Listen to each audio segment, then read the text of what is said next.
درې قسمه حج دي. یو دی حج قران، او یو دی حج تمتع، او بل دی حج افراد. دا درې قسمونه دي، او د حج دا درې طریقې دي، او دا درې نومونه دي. کم قسم حج چې حاجی کوي نو څه پابندي ورباندې نشته. زمونږ د احنافو مسلک دا دی چې اولا او افضل حج قران دی، بیا ورپسې دویم نمبر کې حج تمتع دی، او بیا په ټولو کې آخر نمبر کې حج افراد. دا حج قران دا احنافو تحقیق دا دی. زمونږ د مسلک د امامانو او د علماو تحقیق دا دی چې نبی علیه الصلاة والسلام کله فرض حج کولو عام اعلان کړو، هر چا خوښه ده، څوک حج افراد کوي، که څوک تمتع کوي، او که څوک قران کوي. هغه قرباني څوک د ځان سره بوزي او که نه بوزي. نبی علیه الصلاة والسلام خپله چې کوم حج کړی دی هغه حج قران. قران د عربی د ژبې لفظ دی، او د قران معنی دوه څیزونه، یو ځای کول، او د حج قران د حج قران څه کوي چې په دې کې حاجی حج او عمره دواړه یو ځای نیت کې یو ځای او تلبیه کې یو ځای او بیا کوي یو ځای. نو د حج قران طریقه دا ده چې حاجی میقات ته ورسي، او یا میقات ته د رسیدو نه وړاندې دی به نیت کوي. چې کوم وخت نیت کوي که نه نو داسې به وایي اللهم انی اريد الحج والعمرة. ای الله زه د حج او د عمرې د دواړو نیت کومه، فیسرهما لی، دا دواړه ماته آسان کا، وتقبلهما مني، او دا دواړه زمانه قبول کا. او سنت طریقه دا اگر چې موږ 99% حاجیان دا نه کوي او نه د دې مسلې نه خبري. سنت طریقه دا ده چې تلبیه کې به حج او عمره ته کمی یادې،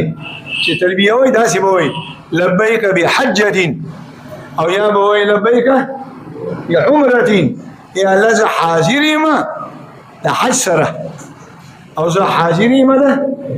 عمرې سره، یعنی د عمرې د کولو په نیت او د حج د کولو په نیت. کم حاجی چې حج قران نیت وکړي نو د هغه دپاره درې قسمه تلبیه ده. یو قسم ده لبیک بحجة بس، دویم ده لبیک بعمرة، او دریم قسم تلبیه ده دواړه به وایي لبیک بحجة وعمرة، او بیا مور ورپسې دا نور تلبیه وایي لبیک اللهم لبیک لبیک لا شریک لک لبیک ان الحمد والنعمة لك والملك لا شریک لک. نبی علیه الصلاة والسلام لس ورځې مزلو، او په دې لسو ورځو کې به تلبیه وي، کله به ویل لبیک بحجة، کله به ویل لبیک بعمرة، او کله به ویل لبیک بحجة وعمرة.